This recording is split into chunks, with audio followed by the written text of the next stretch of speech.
Alrighty guys, welcome back to another one. Today we're loading up some number 2 buck in 28 gauge. Now me and Josh recently filmed a 28 gauge buckshot video at, the range, and they all patterned pretty well, so I figured why not show you a couple of them that we fired on camera. We had out my Hatfield SAS, it's a 3-inch semi-automatic 28 gauge. And my H&R model 1905 with small frame 28 gauge single shot. We had that out, and the Graw rifle. Yeah, you heard me right, the Graw rifle. It was originally a rifle made at the latest 1886 and converted to a shotgun sometime between then and the early 1910s and imported into the country. It was converted to a shotgun in Belgium. The gun originally would have been made in France, and they're pretty cool. Of course, black powder only. It's got a 2.5-inch chamber. That's all good and well. I have some 2.5-inch 28 gauge shells. And I make my own black powder, so pretty cool gun. They chambered the Graw in 12, 20, 16, 24, 28, 32, and I believe 410. Not sure about the 410, but I do know for sure the other 5 gauges. No 10 gauge. But anyway, back to the whole number 2 buck thing. It is the largest size you can fit in the tapered 28 gauge shells. This is a Remington ELR, Express Long Range, Extra Long Range Express, all that stuff. It's the same thing, various different names for the hull, but that's what it is. And strangely enough, this is the only Long Range Express hull, or Express Long Range, Extra Long Range, that is a tapered hull. The rest of them are straight wall. To make that more clear, the ELR hulls in 28 gauge are the only ones that are tapered. If you're using straight wall 28 gauge shells like a Federal or a Shadat Fiocchi, you can use 28 caliber in there with a Mylar wrap. But the tapered hulls, you can use a Mylar wrap with 27 cal. I got a bag of 100 of these from Precision Reloading. I believe they were 13 bucks for 100 once fired hulls, which is a pretty good deal. 28 gauge good hauls like this are kind of hard to come by. They're available 24/7 on Gunbroker, but the prices are astronomical. I also picked up at the exact same time 100 once fired 3-inch Remington, same thing, Express Long Range hauls in 410 for 9 bucks. This was a steal. If you look at prices for 410 hauls once fired on Gunbroker, they're charging literally an arm and a leg. Like, it's absurd what people want for 410 hauls these days. I've seen brand new prime 3-inch 410 lately going for $1 a haul, believe it or not, on Gunbroker. Yeah, $1 a haul for a 410. That is absolutely insane. But anyway, how about we actually load this thing up? I'm using this 3D printed 28 gauge kit I got off eBay. If you guys want to go check these out, the guy that makes these, his YouTube channel is 3D Reloading and More. That's 3, the number 3, D, as in the letter D, Reloading and More. All one word, I guess you'd call it. 3D Reloading and More. A link to his channel will be in the description below. And from there, you guys can figure out how to find these, and get them. I'll tell you what, these kits actually work really well. I've got one for 10 gauge as well, 410, and he made me the crimping pieces for 24 and 32 gauge, and they work great too. But anyway, we need the resize ring. That's the only thing this kit does not come with, is the mech resize ring, which they're 6 to 8 bucks on the internet. They're pretty easy to get, and that's what that is, the mech resize ring for 28 gauge. This is the, what I call resize ring extension. You just attach it to the resize ring like that. I got a little bit of rust on there. Got to clean that off. Slide your 28 gauge hull up into it. Bring it over to... Can I do it over here? Yeah, I can. You guys can probably see it a little bit better right here. Your first station on your reload hull. I hope you can see this. And you just resize. Perfect. To knock it off, take off the piece right there, and you need this thing. It's got a little, not a recess, but a little cutout right here to actually, I have to do it on this press, sets right in the hole for the 12 gauge shell or 16, 20, whatever your press is set up for. Actually, the base is the same between all 3 gauges, but you guys know what I mean.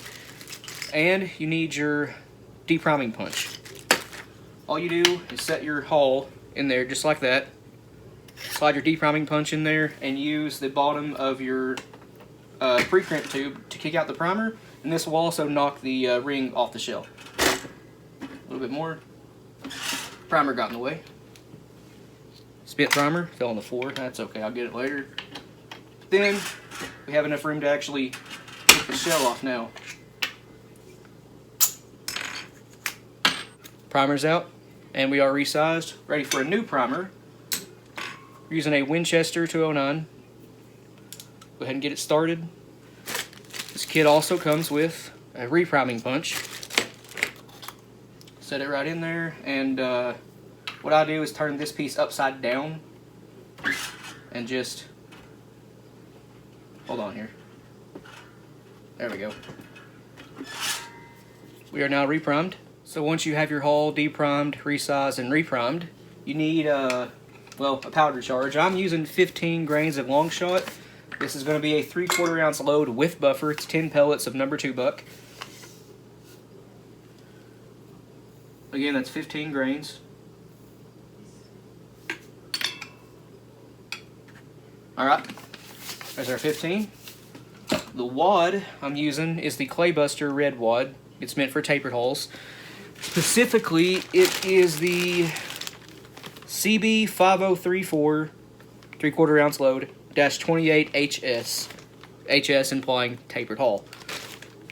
Meant for Winchester AA HS hulls. Now, what I've done here is trim the pedals off the wad. That's all I've done, because with the pedals, the pellets won't fit. Drop that right in the hull. Kind of tight to go in there. I need a wad tamper to seat that. Make sure it's on the powder good. I'm actually going to use the press to compress it. Should be good. Make sure your powder ain't rattling, and it's not. We need a Mylar wrap using the Ballistic Products My Slim Mylar. Good for small bore stuff. Just one little sheet of it. This is what it looks like. I say that as you can't see it all. There, you can kind of see it there. This is what it looks like, and then can't see it at all. But yeah, just roll it up. Set it down in your hull. And ready for pellets. Using 10 pellets of Ballistic Products Swaged 27 caliber number 2 buck. 1, 2, 3, 4, 5, 6, 7, 8, 9, and 10. 10 pellets comes up right to where the bottom of the crimp is, right to where it needs to be. As it stands right now, we're looking at a 0.68 ounce load. With buffer, it's going to be 0.72, 0.73. So right at 3/4 of an ounce, it's just a hair under. But that's all good and well.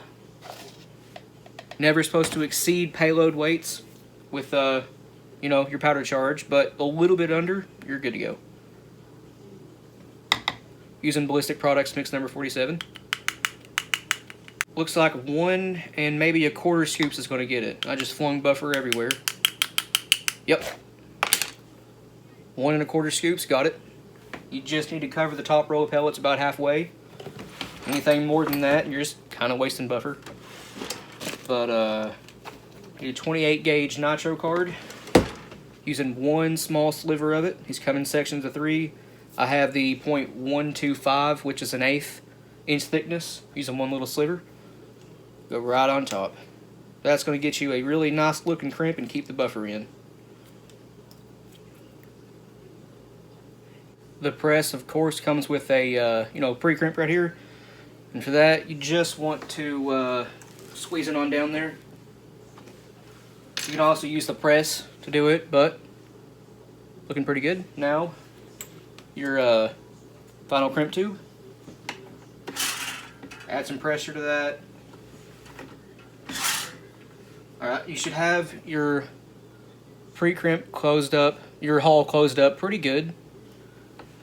Final step is the piece that crimps in the hull. Well, little bit too much pressure on that one. That was my fault. Anyway, this is the final step. Put it back on there. Run it down one more time. That'll taper it. There's a nice looking shell, aside from the crimp. Again, that was totally my fault. Put way too much pressure on it, but usually they come out really good. Okay, so this one is going to be a 12 pellet load. With buffer, you're looking at 0.85 ounces, which is just shy of 7/8 ounces. We're using a straight wall, once fired Fiocchi here, 28 gauge. We got a Winchester primer. We have 14 grains of long shot in this one, not 15, we have 14. Same wad, Claybuster red wad. You notice these pliers here. The only thing you have to do to get this wad to work in the straight wall hole is pinch out the gas seal with your pliers just a little bit, the bottom of the wad. Flare it out, you guys can see. It is now flared out. That's to prevent powder migration, better seal, prevents loss of pressure, like I said, powder migration. Nice and good. Now, we need a Mylar wrap. Oh, sorry, we need a piece of fiber cushion wad. One more sliver of it. That goes over top your wad. Get my wad tamper back out. There we go. That'll bring up stack height because these Fiocchis have a ton of room in them, and it'll prevent the buffer from leaking down past the wad because it is a wad meant for tapered holes which have a smaller internal diameter. Alright, now we need a Mylar wrap sitting right here.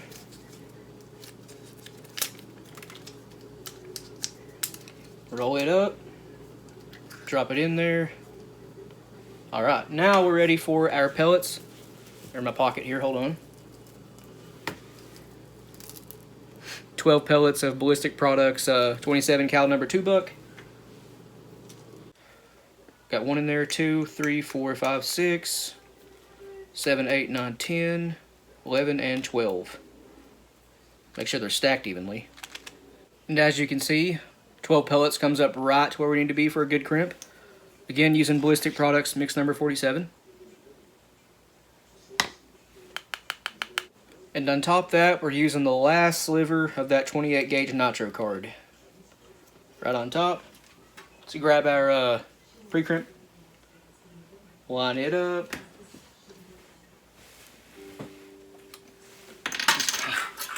I gotta get this can out of here.